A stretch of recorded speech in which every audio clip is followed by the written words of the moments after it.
Assalamualaikum warahmatullahi wabarakatuh. Alhamdulillahirabbil alamin. Allahumma sholli ala sayidina Muhammadin. Teman dan sahabat semuanya yang dimuliakan oleh Allah Subhanahu wa taala.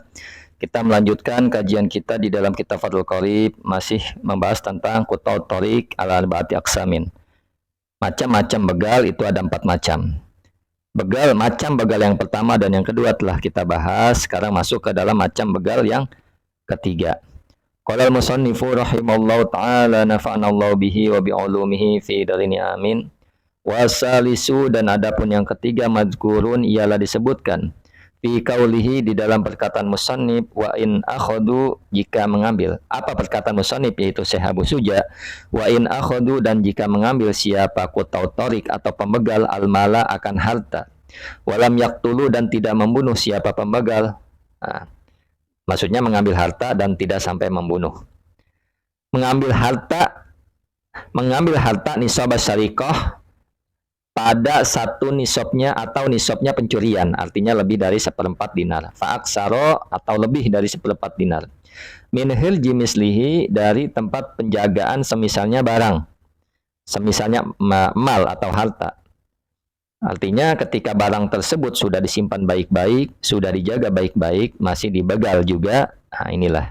Wala subhata, dan tidak ada subhat lahum bagi mereka fihi, di dalam harta. Artinya tidak ada subhat di sini. Pelaku dan korban bukan orang tua dan anak, atau bukan anak dan orang tua, atau bukan majikan dengan budaknya. Ketika melakukan demikian, mereka, para pembegal yang mengambil harta dan tidak sampai membunuh, kemudian ketangkap misalkan, tukta'u, maka dipotong aidihim, apa tangan-tangan mereka, wa arjulahum, dan kaki-kaki mereka, min khilafin, dari khilaf, dari berbeda, artinya bersilangan. Jadi hukumnya ketika mereka pertama kali ketangkap, dipotong tangan dan kakinya. Dijelaskan lagi oleh syarih, tukta'u, dipotong, minhum, dari mereka, awalan, pada kali pertama, al-yadu al-yumna, apa tangan kanan, warijlu al-yusra, dan kaki kiri. Nah, jadi awal mereka dipotong adalah tangan kanan dan kaki kiri, bersilangan. Fa'in adu, jika mengulang siapa mereka, para pembegal, fa'isrohum, maka tangan kiri, wayumnahum, dan kaki kanan, yukta'ani, ialah dipotong keduanya, tangan kiri dan kaki kanan. Ketika mereka tidak kapok dan mengulangi melakukan pencurian, pembegalan lagi, maka hukuman yang kedua adalah tangan kiri dan kaki kanan dipotong. Artinya tidak punya tangan dan kaki lagi nih. Fa'in kanat, dan jika ada al-yumna, apa tangan kanan, al-rijlu al-yusra, maksudnya dan kaki kiri. Saya ulang. Fa'in kanat, dan jika ada al-yumna, apa tangan kanan, awirrijlu al-yusra, dan atau kaki kiri, mafkudatan, ialah tidak ada, uktufia, maka dicukupkan bil mawjudi, dengan yang ada, fil asoh, di dalam kaul yang asoh. Artinya apa? Jadi ketika mau dieksekusi, memang si pelaku ini sudah tidak ada tangan dan kakinya, maka dicukupkan dengan yang ada. Artinya apa? Ya sudah, cukup dengan yang ada, tidak dihukum. Tidak bisa diganti dengan yang lain, misalkan telinganya, matanya, dan misalkan hidungnya, seperti itu. Maka ini tidak boleh. Jadi dicukupkan dengan yang ada di dalam kaul yang asoh.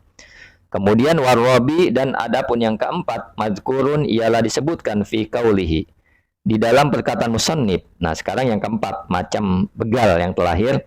Fa in khafu, jika menakut-nakuti siapa mereka, qut'ut thoriq al-marina, pada orang yang berjalan, pada orang yang lewat, fis sabili ay thoriqi, maksudnya di jalan, walam ya'khudhu, dan tidak mengambil siapa pembegal, minhum, maksudnya dari mereka para qut'ut thoriq, malan, akan harta, walam yaqtulu, dan tidak membunuh siapa pembegal, nafsan, akan jiwa.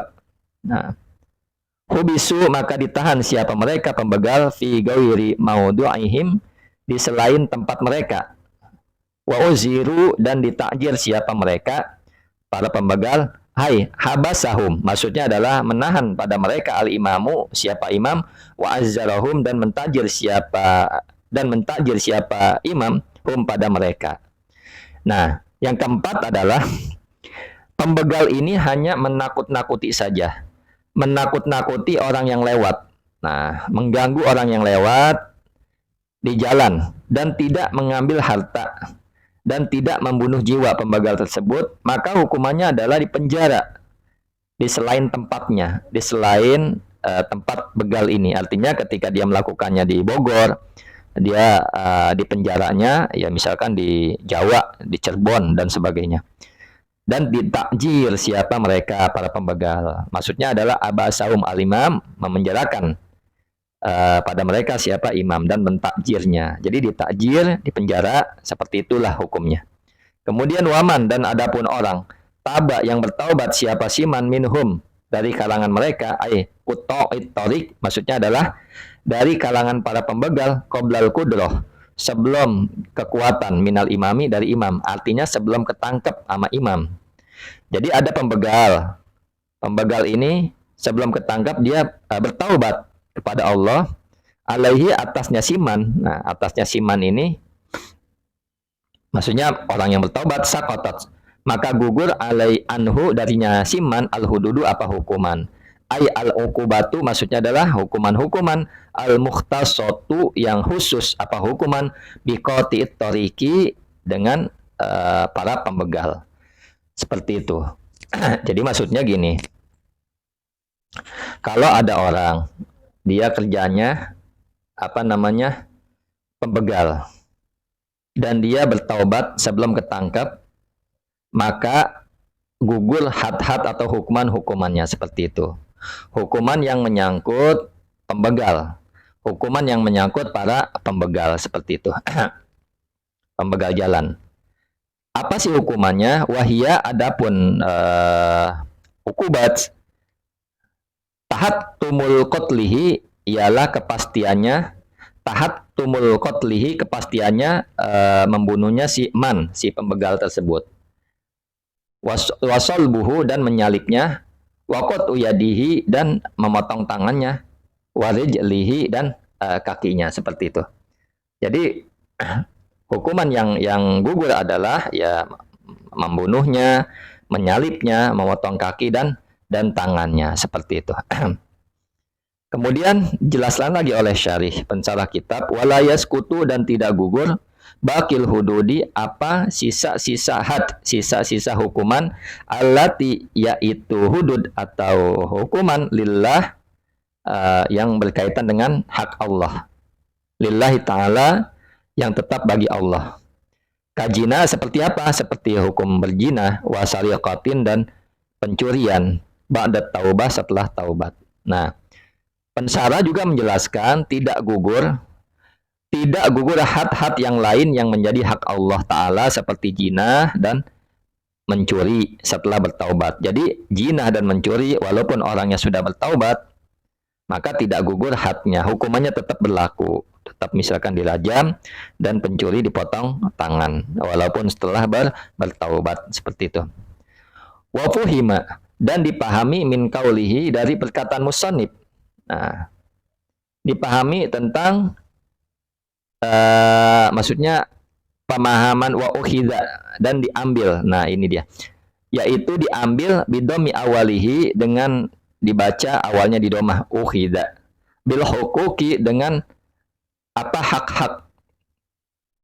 Jadi dipahami, diambil kata-kata ukhidha ini bil hukuki, apa hak-hak, ai allati, maksudnya adalah yang berhubungan, tata'allaku, allati tata'allaku, yang berhubungan apa hak-hak, bil adamiyin, dengan anak Adam, dengan manusia, kaki sosin, seperti kisos, wahad di kodapin, dan menuduh jinah, warodi malin, dan mengembalikan harta, annahu, bahwa sungguhnya domir sa'an, layas kutu, ialah tidak gugur, syai'un, apa sesuatu, minha, darinya huk-huk, dari hak-hak, an qati tariq, dari pembegal jalan, bitaubatihi, sebab taubatnya eman, wahwa adapun hukum kadzalik ialah seperti itu atau demikian. Nah, jadi perkataan musannif hak-hak yang berhubungan dengan hak Adam seperti kisos, had qadzaf dan mengembalikan harta diambil kembali. Jadi dapat diambil pemahaman bahwa sungguhnya semua bentuk hak-hak tersebut tidak bisa gugur dari qatit thariq sebab ia telah bertaubat. Nah, jadi misalkan begini, ada hak-hak yang memang berhubungan sama manusia atau haknya Allah Subhanahu wa taala. Namun ketika ada hak-hak yang berhubungan sama manusia ini tidak gugur. Seperti misalnya kisos. Orang ketika dia melakukan pembunuhan dan dia telah bertaubat, tetap berlaku hukum kisosnya. Ketika misalkan keluarga korban memaafkan, tetap dia membayar diatnya seperti itu. Nah, kemudian hukuman menuduh jinah seperti itu juga, ketika yang menuduh ini bertaubat, maka tetap aja dihad 80 kali, kena cambukan. Karena kisos menuduh berjinah, hukuman had di qadzaf ini ya hukumannya ya hak adami, walau dimalin dan mengembalikan harta. Artinya apa? Ketika ada sesuatu penjambretan, begal dan pencurian sebagainya, maka ketika dia telah bertaubat pun hartanya tetap harus dikembalikan. Nah, seperti itu. Nah, begitu juga demikian seperti pembegal jalan. Nah, ini yang dijelaskan oleh pensyarah kitab. Walaupun dia telah bertaubat, maka harta yang telah diambil dia tetap harus dikembalikan seperti itu walaupun telah bertaubat. Assalamualaikum warahmatullahi wabarakatuh.